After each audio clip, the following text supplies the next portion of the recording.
Bienvenue sur Esprit Biologie. Aujourd'hui, nous plongeons dans les abysses pour rencontrer un animal à l'allure très étrange, le requin lutin.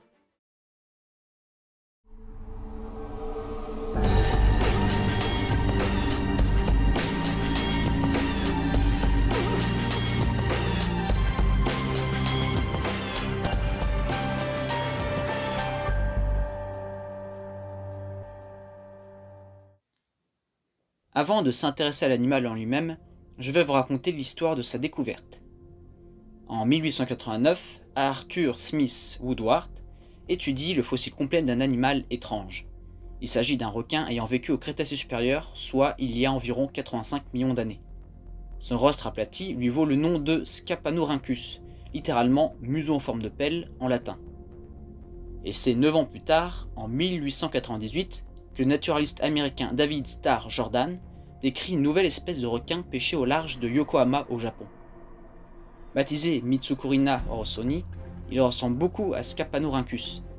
Les deux animaux sont donc réunis dans la même famille, la famille des Mitsukurinidae.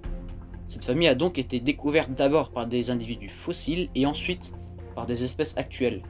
C'est un cas d'espèce panchronique, c'est-à-dire un animal à la morphologie proche d'espèces disparues et qui est le dernier représentant de son groupe. Le requin lutin ou requin gobelin en anglais est un animal mystérieux. La plupart du temps, on le pêche accidentellement dans des filets et l'observation d'individus vivants est très rare. Pour cause, il vit dans les grands fonds jusqu'à 1300 mètres de profondeur.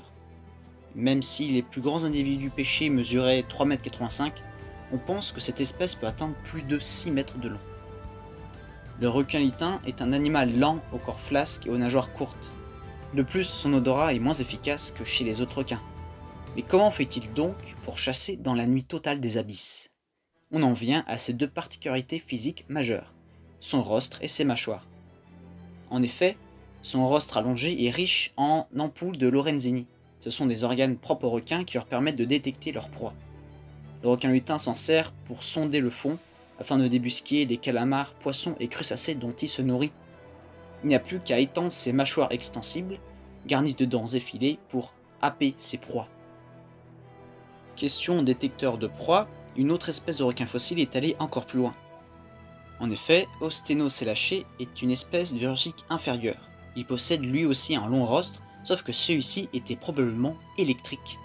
Les décharges qu'il produisait lui permettaient alors de repérer proies et prédateurs dans son environnement trouble d'eau peu profonde.